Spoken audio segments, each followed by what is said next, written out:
Guys, ultimate strategy to pass CA foundation exam for December 23. देखो CA में 4 paper है। CA में 4 paper है, सबको मालूम है। अगर लूजली लिखे, अकाउंट्स पेपर 1 है, फंडामेंटल ऑफ अकाउंट्स, ठीक है। 100 मार्क्स, टाइप क्या है? सब्जेक्टिव। और पास मार्क्स कितना है? टाइप है सब्जेक्टिव, और पास मार्क्स है आपका 40 इंडिविजुअल। और टू लॉ सेम चीज है, जिसको हम लोग बोलते हैं business law and business communication, correspondence and reporting. ये भी 100 मार्क्स का सब्जेक्टिव टाइप, और पास मार्क्स 40। अच्छा, थर्ड पेपर है ऑब्जेक्टिव टाइप, जो कि है, जिसको हम बोल रहे हैं मैथ्स, जो है actually business maths, LR stats, but मैं मैथ्स लिख रहा हूं। ये 100 मार्क्स का एमसीक्यू है और ऑब्जेक्टिव है। अच्छा सर, नेगेटिव मार्किंग है? हाँ, ऑब्जेक्टिव में नेगेटिव मार्किंग भी है कि नहीं? ओके। अच्छा सर, लास्ट क्या है? लास्ट है आपका इको एंड बीसीके। ये बीसीआर और ये बीसीके। ओके सर, अभी लग रहा है संसार पूरा है। तो ये चारों में 400 मार्क्स का सीए फाउंडेशन एग्जाम होता है, जिसमें टोटल पास मार्क्स रहता है 200। स्टूडेंट लोग गलती क्या करते हैं? 40 लाना ही। अरे 40 लाएगा तो चारों मिला के क्या है? 160। मैथ्स में ऐसे ही तुम्हारा 40 नहीं आना चाहिए फिर। 160 इज नॉट इक्वल टू 200। हाँ या ना? सो स्टूडेंट लोग देखता है चारों पेपर में इंडिविजुअल पास मार्क्स 40 40 40 40, कुल मिला के हो रहा है 160, and they are falling by 40 marks to secure their aggregate pass marks. So the rules of the game को अच्छे से समझ के अप्रोच करना will give you ultimate strategy to pass CA foundation. Now what is it? अगर बात करूं ultimate strategy का, तो पेपर को खोल के सोचना पड़ेगा।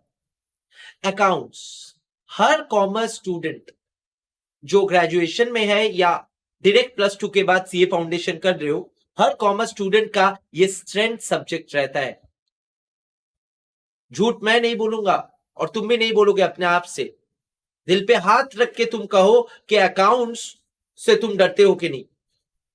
अगर कॉमर्स स्टूडेंट होके भी डर रहे हो तो सीए तुम्हारा कॉलिंग ही नहीं है शायद। और अकाउंट्स में डर अगर नहीं है, अकाउंट्स में कंफर्ट लगता है, अच्छा लगता है, इसीलिए सीए करता है ज्यादातर सीए स्टूडेंट्स या एस्पायरेंट्स, तो फिर अकाउंट्स तो बना बनाया वाला गेम है। और जो साइंस वाले हैं, जो लोग सीए कर रहे हैं, या नॉन कॉमर्स वाले, उन लोग के लिए अकाउंट्स में डर हो सकता है। उन लोग के लिए क्या करना पड़ेगा? अकाउंट्स का बेस लेवल से अकाउंट्स को शुरू करना पड़ेगा और ट्वाइस थ्राइस प्रैक्टिस करना पड़ेगा। और जिन लोग का कंफर्ट है, वो लोग अकाउंट्स में ना कैसे भी करके 60+ तो बना ही सकता है। 60+ तो बना ही सकता है। 60 to 70 टारगेट होना चाहिए accounts. Sir, law BCR toughest paper है ये पूरा सीए फाउंडेशन का। हाँ, टफेस्ट पेपर यही है। टफेस्ट पेपर है तो सर कैसे पास करे? भाई गिफ्ट दिया हुआ है 40 मार्क्स का बीसीआर में। सर फिर भी तो 40 में 40 सबका नहीं आता है। नहीं आता है, 40 में 30 उठाओ। हाँ ना? बीसीआर का गिफ्ट क्या है सर? बीसीआर कैसे गिफ्ट है? बीसीआर में रीडिंग कॉम्प्रिहेंशन है, जिसमें ऑब्जेक्टिव टाइप सवाल ही है, ग्रामर है, एंटोनिम सिनोनिम है, पैसेज है, प्रेसी है, लेटर है, तो गिफ्ट है। सर फुल मार्क्स तो लेटर में मिलेगा नहीं। नहीं मिलेगा, तभी तो बोल रहा हूं 40 में 30 तो ला पाओगे, और 1 घंटे के अंदर वो आ जाएगा 40 मार्क्स। तो बाकी 2 घंटा में 60 मार्क्स का लॉ अटेम्प्ट करो, और वो 60 मार्क्स का लॉ में अगर एडिक्वेट प्रिपरेशन हो रहा है, जो कि मेरा स्टूडेंट लोग को होता है, तो फिर you are hedged at least 35 to 40 law में आ जाएगा। Adequate preparation in writing, law का टेक्निकल वर्ड्स याद रख के अगर कोई आंसर राइटिंग प्रैक्टिस करके लॉ को 2 बार 3 बार लिखता है हर क्वेश्चन को, तो उसका 35 से 40 लॉ में 60 में आ जाएगा और बीसीआर में 40 में 30 आ जाएगा। मतलब ये भी 60 to 70 वाला गेम है।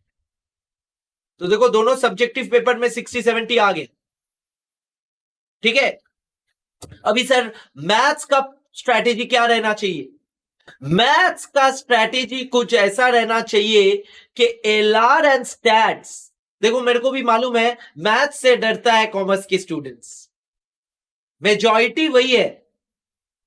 अब जो लोग अच्छे हैं वो लोग हैं, जो लोग साइंस से है वो लोग अच्छा करे, स्काई इज द लिमिट, 90-100 ले आओ।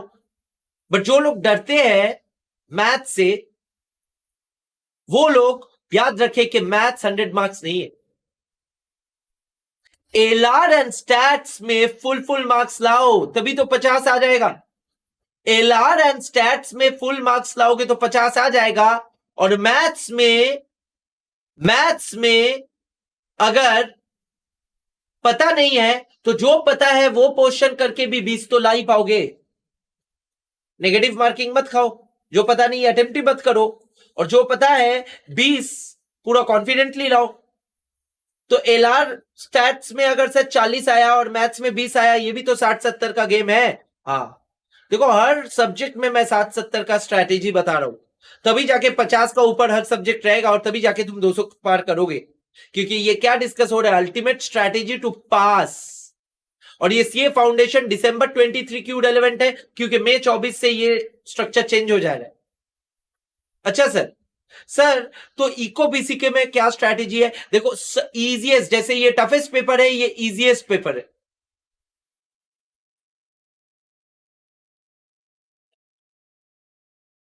क्यों सर, क्यों इजीएस्ट है? क्योंकि एमसीक्यू है पहला, तो ये भी ऑब्जेक्टिव एमसीक्यू, और दूसरा ये बीसीके गिफ्ट है, जैसे बीसीआर वहां पे गिफ्ट था 50 मार्क्स। तो सर इको और लॉ क्या, लॉ टफर है इको से? नहीं, लॉ 11-12 में तुम लोग देखे ही नहीं, बट इको तो देखे हो 11-12 में। और लॉ है पूरा सब्जेक्टिव आंसर, इको क्या है, एमसीक्यू करना है ना? तो eco is easy plus MCQ and BCK is the easiest out of the combinations, all the combinations. BCK का 50 में 50 आउट ऑफ 50 तुम ला सकते हो, तो ये 50 गिफ्ट है। प्लस प्लस प्लस होते रहेगा इको में जितना लाओगे, तो कोई कोई तो 40 भी लाया आता है, तो यहां पे 90 मिलना भी नामुमकिन नहीं है, एटलीस्ट 80 तो टारगेट रहना चाहिए।